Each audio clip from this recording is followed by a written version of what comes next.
विशाख मास महत्तम अध्याय 29। हरे कृष्णा, राधे राधे। विशाख मास महत्तम के अध्याय 28 में शंख मुनि और व्याध का संवाद सुन रहे थे, जिसमें शंख मुनि व्याध को प्राण के श्रेष्ठ होने और उसे शाप मिलने की कथा सुनाते हैं। अब आगे व्याध ने पूछा, महामते, भगवान विष्णु के रचे हुए करोड़ों एवं सहस्त्रों सनातन जीव नाना मार्ग पर चलने और भिन्न भिन्न कर्म करने वाले क्यों दिखाई देते हैं? इन सब का एक सा स्वभाव क्यों नहीं है? यह सब विस्तार पूर्वक बतलाइए। ऋषि शंख ने कहा, रजोगुण, तमोगुण और सत्व गुण के भेद से 3 प्रकार के जीव समुदाय होते हैं। उनमें राजस स्वभाव वाले जीव राजस कर्म, तमोगुणी जीव तामस कर्म तथा सात्विक स्वभाव वाले जीव सात्विक कर्म करते हैं। कभी कभी संसार में इनके गुणों में विषमता भी होती है। उसी से वे ऊंच और नीच कर्म करते हुए तदनुसार फल के भागी होते हैं। कभी सुख, कभी दुख और कभी दोनों के ही ये मनुष्य गुणों की विषमता से प्राप्त करते हैं। प्रकृति में स्थित होने पर जीव इन तीनों गुणों से बंधते हैं।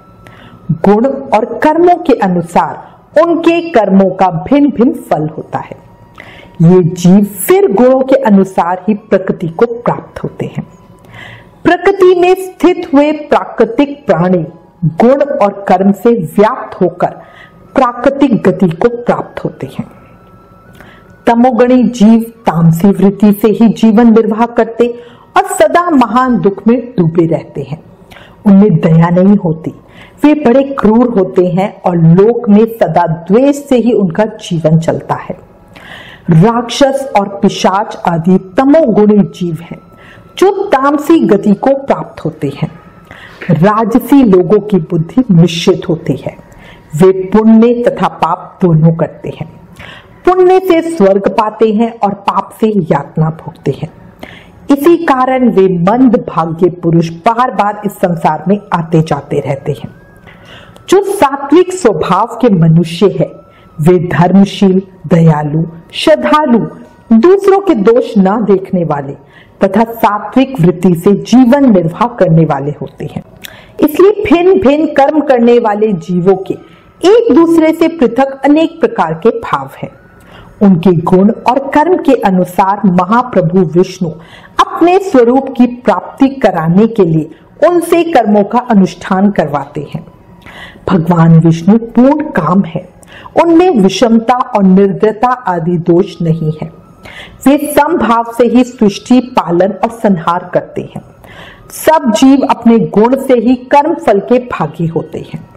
जैसे माली बगीचे में लगे हुए सब वृक्षों को समान रूप से सींचता है और एक ही कुएं के जल से सभी वृक्ष पलते हैं, तथापि वे पृथक पृथक स्वभाव को प्राप्त होते हैं।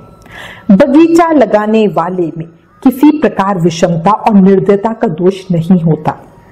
देवादिदेव भगवान विष्णु का एक निमेष ब्रह्मा जी के एक कल्प के समान माना गया है। ब्रह्म कल्प के अंत में देवादिदेव शिरोमणि भगवान विष्णु का उन्मेष होता है, अर्थात वे आंख खोलकर देखते हैं। जब तक निमेष रहता है तब तक प्रलय है। निमेष के अंत में भगवान अपने उदर में स्थित संपूर्ण लोकों की सृष्टि करने की इच्छा करते हैं। सृष्टि की इच्छा होने पर भगवान अपने उदर में स्थित हुए अनेक प्रकार के जीव समूहों को देखते हैं। उनकी खुशी में रहते हुए भी संपूर्ण जीव उनके ध्यान में स्थित होते हैं, अर्थात कौन सा जीव कहाँ किस रूप में है, इसकी स्मृति भगवान को सदा बनी रहती है। भगवान विष्णु चतुर्व्यूह स्वरूप है। वे उन्मेष काल के प्रथम भाग में ही चतुर्व्यूह रूप में प्रकट हो व्यूगामी वासुदेव स्वरूप से महात्माओं में से किसी को सायुज्य साधक तत्व ज्ञान, किसी को सारूप्य, किसी को सामीप्य और किसी को सलोक्य प्रदान करते हैं। फिर अनिरुद्ध मूर्ति के वश में स्थित हुए संपूर्ण लोकों को वो देखते हैं। देखकर उन्हें प्रद्युम्न मूर्ति के वश में देते हैं और सृष्टि करने का संकल्प करते हैं। भगवान श्री हरि ने पूर्ण गुण वाले वासुदेव आदि 4 व्यूह के द्वारा क्रमशः माला, जया, कृति और शांति को स्वयं स्वीकार किया है। उनसे संयुक्त चतुर्व्यूहात्मक महाविष्णु ने पूर्ण काम होकर भी भिन्न भिन्न कर्म और वासना वाले लोगों की सृष्टि की है।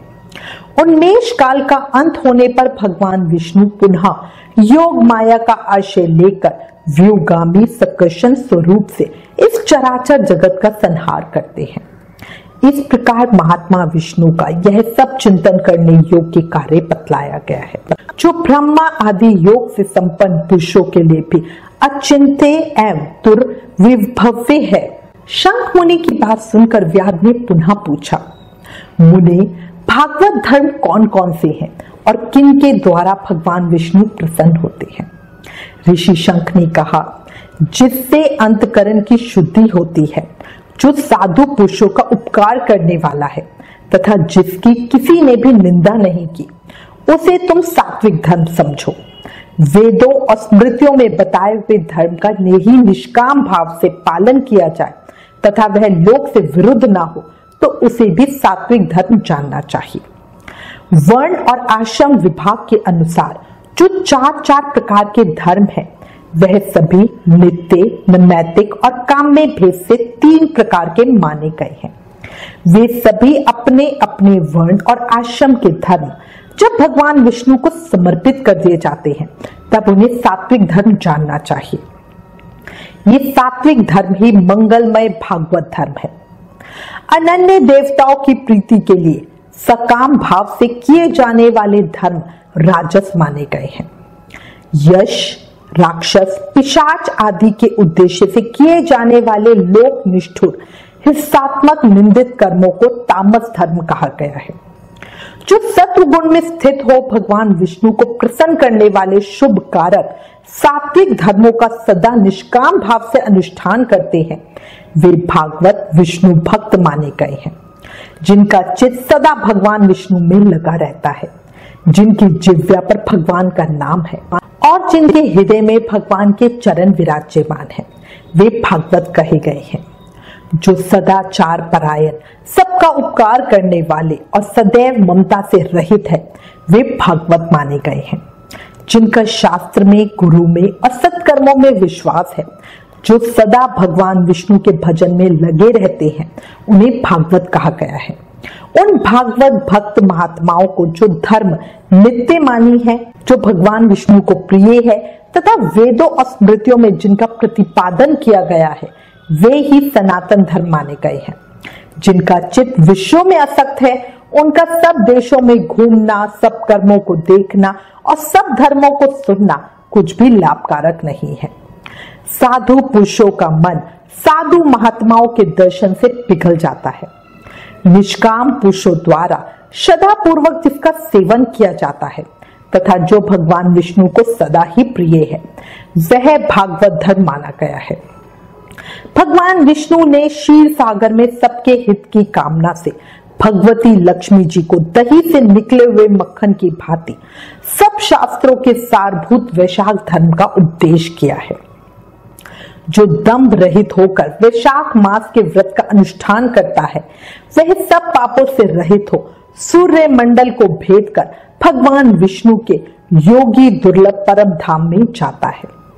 इस प्रकार द्विजशेष शंख के द्वारा भगवान विष्णु के प्रिय वैशाख मास के धर्मों का वर्णन होते समय वहां 5 शाखाओं वाला वट वृक्ष तुरंत ही भूमि पर गिर पड़ा।